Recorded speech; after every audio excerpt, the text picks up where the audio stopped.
video. I'm so excited to be kind of addressing a video that I did a long time ago, kind of following up on it. The first video that I came back with in my revival and return to YouTube after taking a little break was back in April, I think. And the title of it was, I Still Binge, Why Do We Do It? Why do I do it? And it's pretty incredible the amount of progress and change that has happened in my eating disorder recovery since then. At that time, I definitely was still struggling a lot with binge eating, and that's why I talked about it and put that video out, because my goal is to be transparent with you guys and share the struggles and share my struggles that I'm having. And it's not to endorse binge eating, it's not to say it's okay, it's just me telling you exactly what's going on with me. So this is important to follow up with that and show you the progress that I've been able to make and a lot of answers to questions that I've had my whole life that I've been able to find recently. And like I always say to you guys, you are only ready for change when you are ready. But it also is important to motivate yourself to change and make positive changes in your eating, with your body, your relationship with food, with your body. It's very important. It's crucial that you give yourself love and compassion and patience when it comes to struggling with an eating disorder or an eating behavior. So that is why I put that video out, to say I still binge, why do we do it? Because I don't want everyone to feel like you're just this terrible sinner human being for having this binge eating struggle. It does not make you a lesser of a human. It just means that definitely developed this coping mechanism of overeating and binge eating to cope with things like negative emotions, stressful times, whatever it is. So since then, I have been able to identify so many of the reasons why I binge eat or really struggle with food. Try to look for food for fulfillment, emotionally, mentally. It is never just about the food. And I know I tell you guys that all the time, but it's like, oh man, I've learned that so well in the last 4 months. I would say that I'm not completely recovered. I do believe in full recovery, but I wouldn't say that's where I am at this time. I think I'm still progressing and finding answers and finding ways to cope with life and stressful times without food. It is a constant work in progress for me, and I love sharing that with you. And I want you to know you're not alone. So I started working with a dietitian, and I've been very scared to tell people that. And even when my therapist and I decided I was gonna start doing that, it was super emotional. I felt very vulnerable, and I felt really sorry for myself. I remember I just started crying when we decided that I need to start seeing a dietitian, because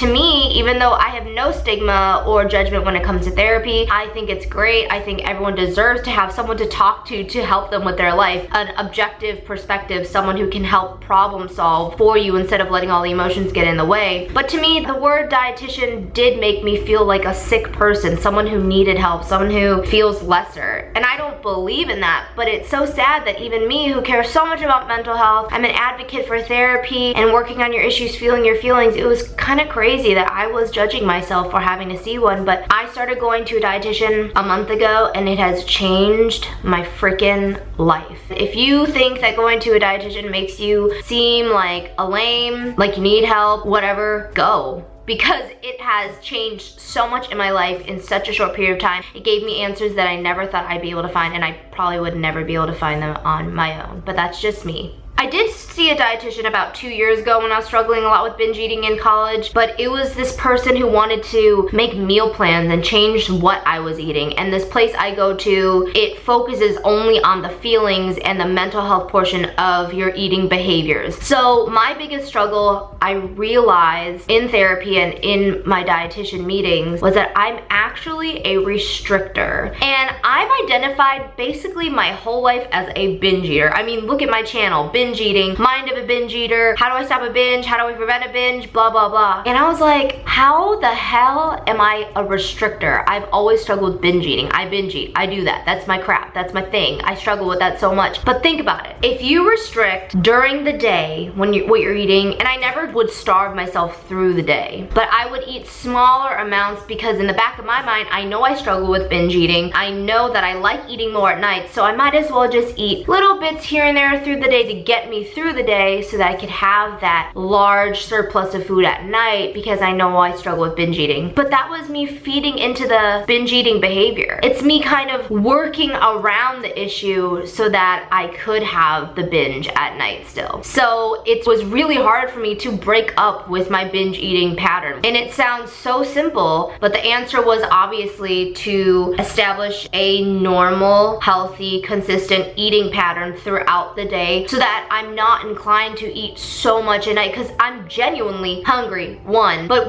restricting so much during the day makes you more hungry than you would be normally at that time. And I definitely still have had some hard times with overeating at night, but it's not looked like or felt like a binge in the past month compared to what it was before. So if you keep identifying as a binge eater, which I mean I still do, I have had binge eating disorder, but kind of put it into your mind that you also are a restrictor. I mean, we all know that obviously the cycle is restricting, binging, but it was really hard for me to take on the identity of a restrictor because that kind of makes it seem okay. Does that make sense? Like, restricting to me doesn't sound like a bad behavior, but binge eating has this bad behavior stigma to it. So when I identified as a binge eater, I was like, okay, good, you do all these bad things, so let's change it. To me, the word restrictor almost felt like an okay thing to do because I had anorexia when I was 10, and restricting was a great success, you know, in an eating disorder mind. It feels like that's a good thing. So I kind of just have reframed my mind and the way that I view myself in the way I struggle with food as a whole. I kind of had a really hard time adjusting to the fact that this whole restrictor thing is the reason why I have this binge eating behavior. That is the basis of how I've been able to change. So let's talk about the changes that I have made to be able to stop binge eating. So what have I been able to do? What have I changed to not struggle with binge eating so much? I know it sounds so simple, but it is the hardest thing to do. It is to eat larger, more physically nourishing, satisfying, fulfilling meals throughout the day. When I did struggle a lot with binge eating at night and I would eat so much, you know, I'd get so overfull and I just, you know, try to go to bed and pass out because it's so hard for me to deal with. Like, knowing that I binged, it's embarrassing and it's hard to deal with. So I would just sleep, and obviously when I wake up, I would still be so full. There were some days that I would not be hungry until 6 p.m. and I hated that feeling. I don't like feeling not normal. I don't think that my body was functioning on a normal level. It needs to be fed and nourished throughout the day, fueled properly, consistently throughout the day. I finally have been able to establish that healthy pattern, and it took a lot of forcing. Like, I'm not...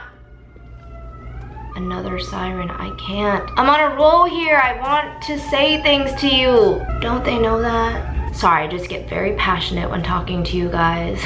Okay, it's over. Sometimes, many days, most of the days even throughout the week now, I do have to force myself at night to kind of tell myself, hey, it's okay if you eat a good amount, but know that tomorrow you want to feel like a normal, healthy, functional being, and you want to have breakfast right when you wake up. You want to feel that normal hunger that people have. You want your metabolism to be working at a normal level. That helps to encourage me not to binge at night because I know through my next day, I want to have a normal eating pattern. I want to wake up and want to eat breakfast. And then a few hours later, whenever I get hungry again, because I have established this way of really listening to my hunger and my fullness throughout the day, throughout the evening, and at night. I want to wake up and be able to have breakfast, and a few hours later, I want to be able to have lunch. I want to be able to be full and be hungry again throughout the day so that at night, I'm not starving physically, and then emotionally, we've talked about that, guys, how a lot of it is like emotional hunger. And at night, when I've struggled with feeling lonely or just being attached to that addiction of binge eating at night, which I've had for 10 plus years of just binging at night, that's my behavior. It was really hard for me to distance myself from it, but changing my ways throughout the day with my eating and being consistent with it has seriously diminished my urges to binge. The frequency of it is just so small, and I honestly can't believe it. It's shocking to me. So for example, when I was in Toronto, I ate so much. I'm pretty sure I was eating twice the amount I ever do eat in my normal life because we're active, and when we're traveling, you're moving and walking a lot. And I had no issue with binging or worrying about binging happening because I truly ate anytime I felt hungry. I was hungry for breakfast, I would eat breakfast, and if I was still hungry, I'd eat more. And then maybe even 30 minutes later, I needed a snack, I would grab a bar or a fruit. Lunch came around,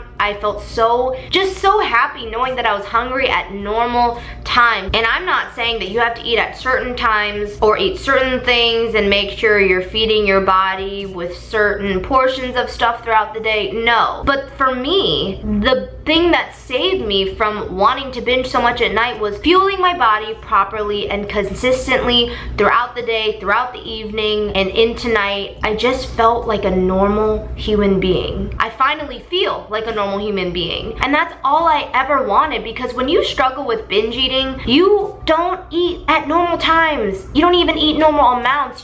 It's so hard to eat with other people. I could never have breakfast or lunch with people because I'd never be hungry. And then in my mind, I was like, oh, I just want to eat all at night, so I won't eat that much during the day. It consumed my mind, and I was sick of it. I was sick of not being able to feel like I could live a normal life with normal eating, with my schedule with work and workouts. It was just so bad, and my digestive system and my metabolism, all that stuff just did not feel normal, and we just don't need to do that anymore. I think that was the basis for me. I was just so sick of feeling like I have such an unconventional and struggling pattern of eating. So I really hope this gave you guys some insight on things you can do to change this massive struggle and addiction to binge eating at night. I know, guys, and even now, it is so weird for me to not want to binge at night or not have binge eating episodes, because that's kind of what I identified as, not in a prideful way, but I just kind of put myself in that category, and I was like, okay, well, I just binge eat and it sucks, so I just won't eat during the day as much. But you know how that is. You guys know. If you're watching this, you definitely know.